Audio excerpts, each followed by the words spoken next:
নাকি একটা বাবরি মসজিদ হতে যাচ্ছে। আপনারা শুনছেন তো, এই কথাগুলো শুনছেন তো? কে পক্ষে কে বিপক্ষে পরের কথা। আপনারা ভাববেন, মুসলমানদেরকে ভাবতে হবে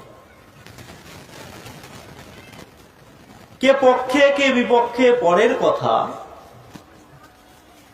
কিন্তু যেই বিষয়টাকে নিয়ে এটাকে যে জায়গায় নিয়ে যাওয়া হচ্ছে, রাজনীতিকরণ করা হচ্ছে, এটা কিন্তু ঠিক কাজ হচ্ছে না।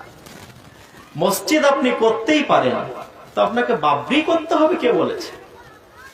মসজিদ আপনি করতেই পারেন, আপনাকে বাবরির ডিজাইনে মসজিদ করতে হবে কে বলেছে? মসজিদ আপনি করতে পারেন, 6ই ডিসেম্বরই আপনাকে শিলান্যাস করতে হবে, এটা কে বলেছে?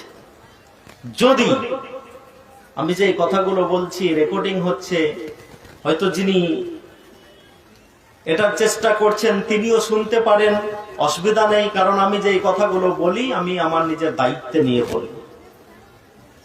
যদি এটাকে সামনে রেখে মুর্শিদাবাদের মাটি সহ ভারতবর্ষে অপ্রীতিকর কোনো ঘটনা ঘটে, সাম্প্রদায়িক সম্প্রীতি নষ্ট হওয়ার যদি কোনো সম্ভাবনা থাকে, কোনো রক্ত যদি ঝরে, তাহলে যিনি এই উদ্যোগটা নিয়েছেন তিনি ওই দায়িত্বটা নেবেন কি? নেবেন? নেবেন না।